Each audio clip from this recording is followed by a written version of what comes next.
Ya, agak tergiur juga gitu ya dengan orang-orang yang kayak mendadak ini. Karena ya saya juga ingin kaya gitu ya.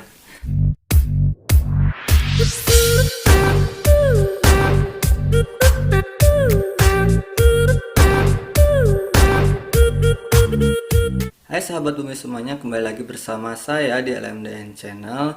Kali ini saya akan berbagi cerita atau pengalaman pribadi yang penuh perdebatan dan menguras air mata.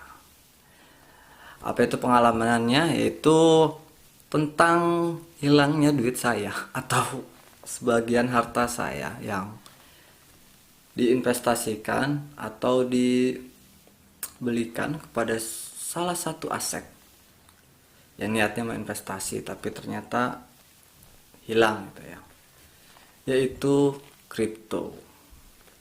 Bagaimana ceritanya, kita lanjut aja, jangan di skip. Mungkin ini bisa menjadi apa ya, jadi manfaat kalau kalian terus menonton. Gua pakai kacamata dulu ya, biar keren gitu, nanti biar pengalamannya dapat gitu kalau pakai kacamata. Anjay, keren gak? Well, di tahun 2021 tepatnya sedang heboh-hebohnya investasi kripto ini, karena muncul berita di mana-mana tentang orang-orang yang kaya mendadak karena investasi di kripto, baik di Indonesia maupun di luar negeri. Karena saya kepo gitu ya, saya pun ikut mencari itu apa sih itu kripto dan bagaimana mekanismenya jika ingin bermain atau investasi di aset kripto ini. Jadi agak tergiur juga gitu ya dengan orang-orang yang kayak mendadak ini, karena ya saya juga ingin kaya gitu ya. Baca. Setelah saya mempelajari tentang kripto ini yang dibilang termasuk aset ini, memang tidak ada underlying yang jelas yang mengatur kripto ini. Intinya semuanya tidak jelas. Dimulai dari perusahaan pembuat kripto ini dari mana, bagaimana pengembangan kripto ini gimana, dan sebagainya, alias abu-abu lah. Berbeda dengan saham gitu ya, yang mana kalau saham itu jelas perusahaannya yang mana, bergerak di bidang apa, dan sebagainya. Jadi kripto dan saham itu sesuatu yang berbeda gitu ya. Akan tetapi memang setelah saya lihat track record harga pergerakan kripto ini cenderung naik gitu. Contoh Bitcoin tahun 2010 itu cuma 10.000 per Bitcoin, per satu Bitcoin. Sekarang tahun 2021 waktu itu sempat nyentuh 700 juta gitu. Gila itu memang waktu kemarin itu. Jadi ya wajar ya banyak orang-orang yang kayak mendadak gitu karena investasi di kripto. Bayangin waktu tahun 2010 Bitcoin kalau kita beli 10.000 rupiah satu aja itu udah jadi 700 juta tahun 2021 kemarin. Bayangin kalau dua udah 1 miliar lebih kan. Jadi banyak orang-orang kayak yang mendadak kayak ini. Awalnya memang saya ragu-ragu untuk menaruh uang di kripto ini. Ya, tetapi karena hawa nafsu gitu, yang ingin kaya secara mendadak, ini mengalahkan keraguan-raguan saya tadi yang karena memang kripto ini nggak jelas, benar-benar nggak jelas, nggak ada yang mengatur bagaimana sistem mekanisme pergerakan harga kripto ini, nggak ada yang ngatur, semuanya secara alami saja. Jadi gampang dimanipulasi sebetulnya.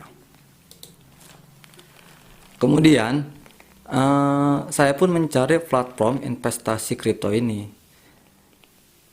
Kalian yang ikut juga bermain di kripto pasti tahulah platform yang mana gitu yang sering digunakan khususnya di Indonesia itu.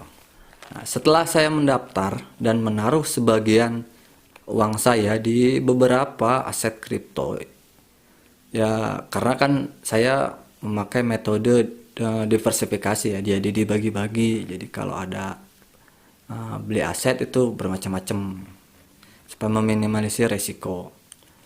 Awalnya memang harganya itu cenderung naik gitu.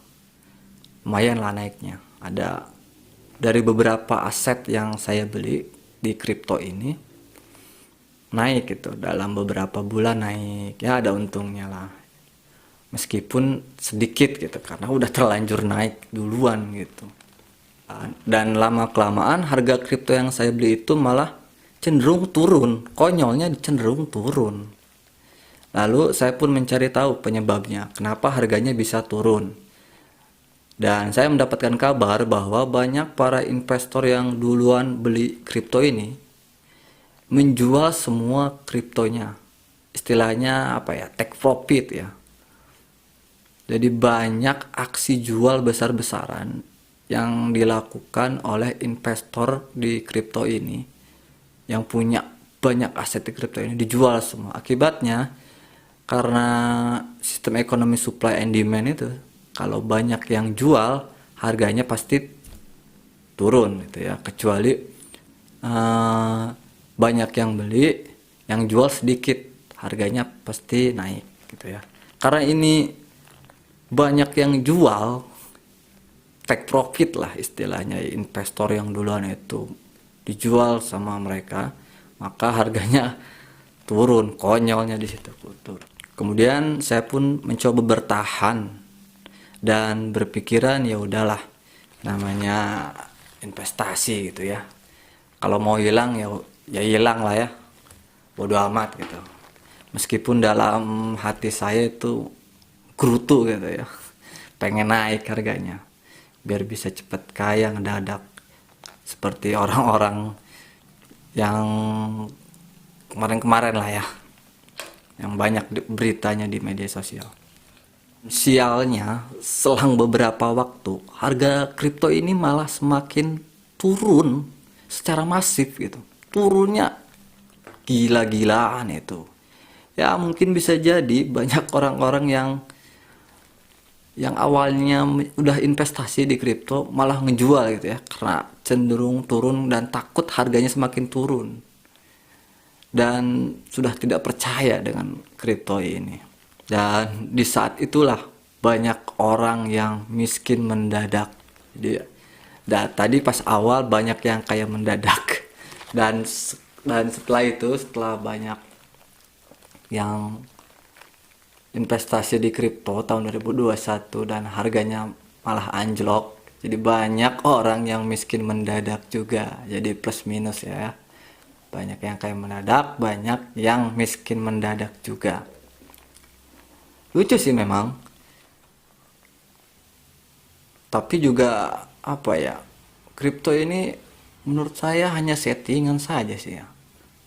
Kalau ikut teori konspirasi yang diatur oleh para elit global demi kepentingan mereka gitu. Nah, kalau ya ikut-ikutan seperti kita ya sama seperti saya, turun harganya.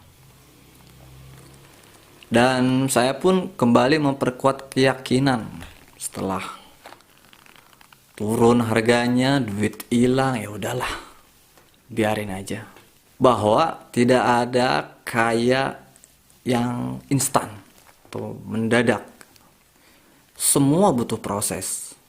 Dan mungkin itu cerita saya, pengalaman saya tentang hilangnya atau merugi karena berinvestasi di kripto.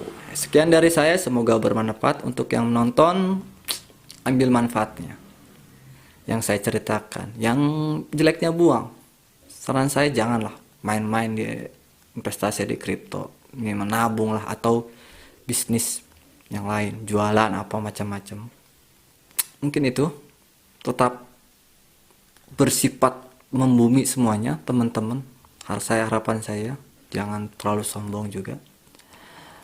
Oke, bye bye.